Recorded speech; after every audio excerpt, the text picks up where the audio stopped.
பார்க்குறதே 100 பேர். என்ன செய்கிற, தாய்மொழி அப்பயத்தை தவிர்த்துக்காமல் போட்டு தான் ஆகணும். அஸ்ஸலாமு அலைக்கும் வரஹ்மத்துல்லாஹி வபரகாத்துஹு. அன்பான அனைத்து உறவுகளுக்கும் இனிய மதிய வணக்கம். கட்டுக்கட்டாக காசு மட்டும்தான் காட்டுறீங்களே, மேட்ரு என்னன்னு சொல்லவா? சார், நான் இதை வாய்ஸை ப்ளே பண்ணுறேன், சரியா? ஃபுல்லாக கேட்குறீங்களா? அப்போ உள்ளுக்கு வந்துட்டு இந்த நேரத்தோட வணக்கம். நான் உங்களெல்லாம் மறக்கலை. என்னன்னு கேட்டால், நேற்று அவனுக்குள்ள வீடியோ போடாமல் விடாமல் போச்சுன்னு கேட்டால், நம்ம இது அகமதியில் அந்த பில்டிங் இடி எரிஞ்சிச்சேமா போன சனிக்கிழமைக்கு, முதல் சனிக்கிழமை, இந்த ஒரு கிழமைக்கு முன்னாடி எரிஞ்சு அந்த பொடிங்க. வணக்கம். இது ஹவேலியில் இருக்கேன்னா, அங்கத்தான் 3ல் அமாலா சென்டரில், அங்கே தான் நிறைய பேர் தங்கியிருக்கேன். ஸ்ரீலங்கா, பிலிப்பீனி, ஒரே நிறைய பேர் இந்தியா, அப்படி இப்படின்னு ரூமெல்லாம் இருக்குது. ரூமெல்லாம் ஒரு பிரச்சனையும் இல்லை. இங்கே தான் தங்கியிருக்கிறேன். இங்கே எந்த ஏதாவது என்ன பிரச்சனை உள்ளாக்கள்லாம் இங்கே தங்க வசதி இல்லாதாக்கள் இங்கே தான் கொண்டாந்து போட்டிருக்காங்க. அமலாவில் இருந்து, எம்பசிலேருந்து அமலாவுக்கு வந்து, அமலாவிலேருந்து இங்கே கொண்டாந்து போடுறாங்க. நாளைக்கு காலையில் 9-10 மணிக்கு நான் வெளியாயிருவேன் அப்படின்னு சொல்லிட்டு என்கிட்ட இதுக்குள்ளே இருக்கல. அது ஊருக்கு வந்துட்டேன். நான் ஒரு பிரச்சனையும் இல்லை. வந்து ஃபோனெல்லாம் சிம்மெல்லாம் மாற்ற வேண்டியதாச்சு, அதனால தான் போட முடியல. நான் 17ஆம் தேதி வந்துட்டேன்னா, இன்னும் பிரச்சனை, நல்லபடியோடு வந்துட்டேன். முதல்ல உங்களுக்கு நன்றி. எனக்கு போனஸ் கிடைச்சிட்டுது, 2 மாதம் போனஸ் கிடைச்சிட்டுது. வேண்டியாச்சு, ஒரு மாதிரி வந்தாச்சு. ஆனால் அதுக்குள்ளே இப்போ 1 மாதமா சரியான கஷ்டப்பட்டு போயிட்டேன். உங்களுக்கு தெரியும், என்ன டீட்டெயிலாம் உங்களுக்கு சொல்லியிருந்தேன். ஆனால் கொஞ்சம் பொறுமையாக இருந்து எம்பசிக்கு அறிவிச்சு அப்படி இப்படின்னு ஒரு மாதிரி எடுத்து கொடுத்தாங்க. எம்பசிக்கு முக்கியமாக நன்றி சொல்லணும். சரியாக 1 மாதம் கம்ப்ளைண்ட் பண்ணி, சரி 1 மாதத்துல சரியாக கோல் அடித்தாங்க. அமலாவுக்கு வர சொல்லி எம்பசிக்கு. அப்புறம் அங்கே கூட்டி போயிட்டு அங்கனைக்கிலே காசெல்லாம் கொடுத்துட்டு, டிக்கெட் எல்லாம் எல்லாமே அங்கனே கொடுத்துட்டு, உடுப்பெல்லாம் அங்கனைக்கிலே இறக்கி போட்டு, வீட்டுக்கெல்லாம் நீ வரக்கூடாது, நீ போயிரு அப்படின்ட்டு அங்கனைக்கிலே விட்டுட்டு வந்துட்டா வீட்டுக்கு கொய்த்தி. அப்புறம் என்னைய கொண்டு போயிட்டு இதில் போட்டிருந்தாங்க, இதில் அமலா சென்டரில். அடுத்து வியாழக்கிழமை 1 மணிக்கு போனேன்னா, வெள்ளிக்கிழமை காலையில் 9:30 மணிக்கு அங்கே சொல்லி ஒப்பமெல்லாம் வச்சு அங்கே போனேக்கு நினச்ச மாதிரி வரையலாது.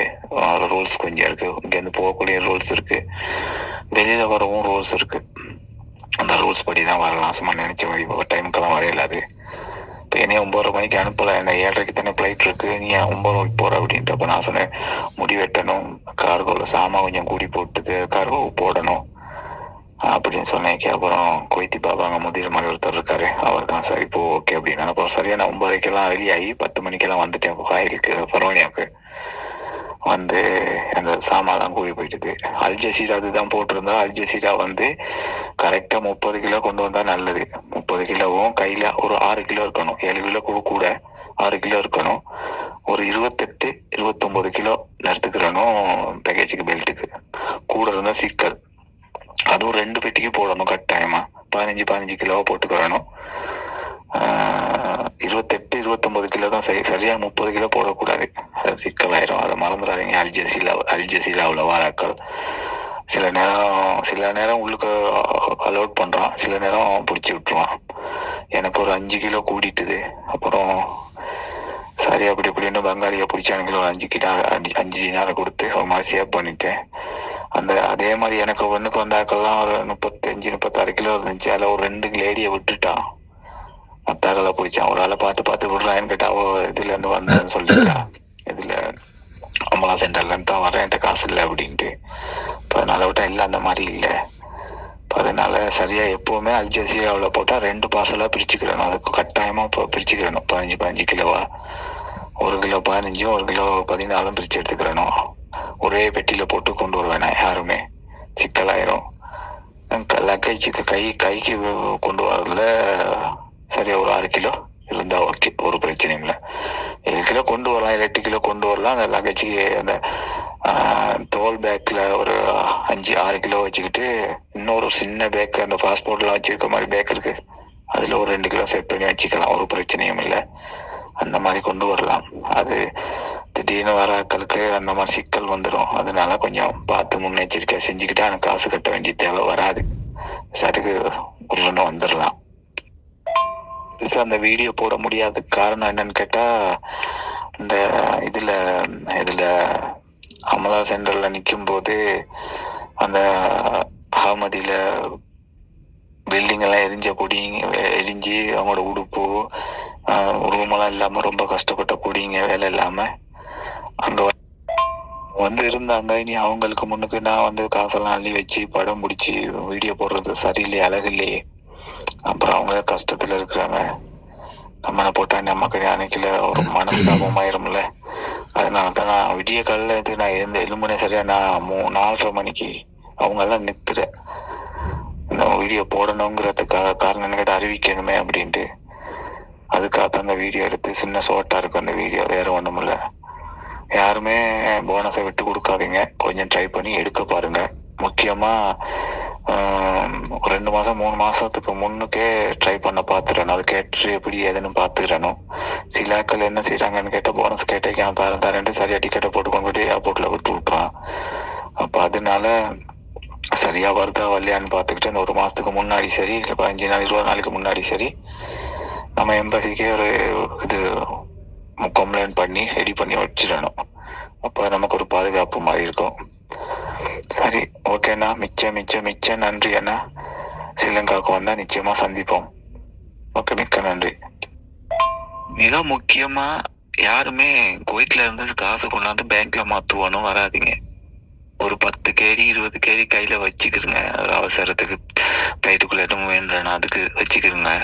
மற்ற காசெல்லாம் முடிஞ்ச அளவு குவைட் பேங்க்ல இருந்தே போட்டு விட்டு வர்றது, அக்கௌண்ட்ல போட்டு விட்டு வர்றது நல்லது யாருக்குமே.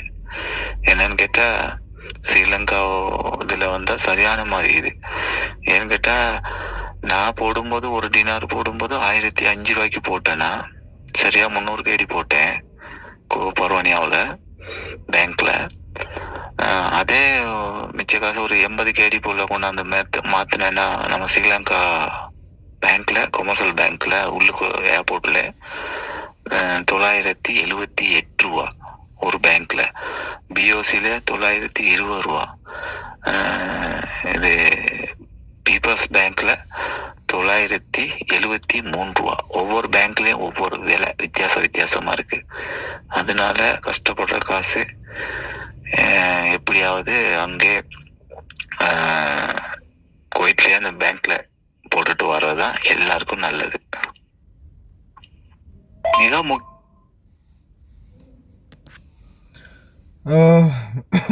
மெசேஜ் ஃபுல்லாக கேட்டிருப்பீங்கன்னு நினைக்கிறேன். இந்த தகவல் எல்லாருக்கும் பயனுள்ளதாக இருக்கும். மிக முக்கியமான தகவல் அப்படின்றதால மக்களே, நான் கொஞ்சம் இருங்க, ஆயிஷா மிஸ்ட நம்பரை மென்ஷன் பண்ணிக்கிறேன். நிறைய சிலர் கேட்டிருந்தீங்க நம்பர் என்னன்னு. நிறைய பேருக்கு கொடுத்துருக்குறேன்.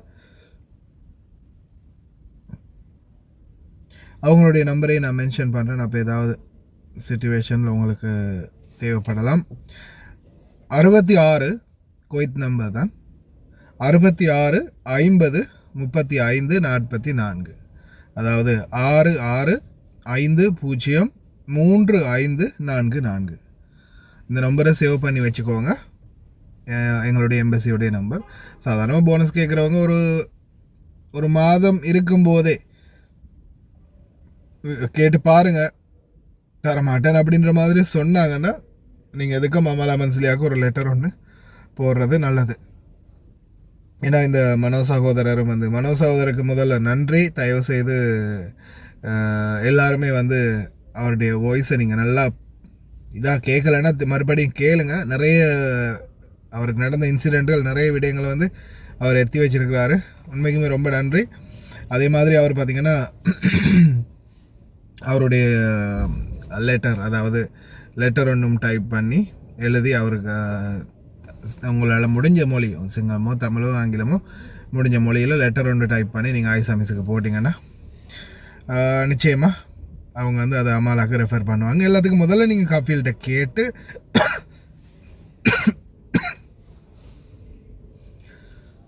கஃபீல் தரலைன்னா மட்டும்தான் தண்ணி வேற இல்லை.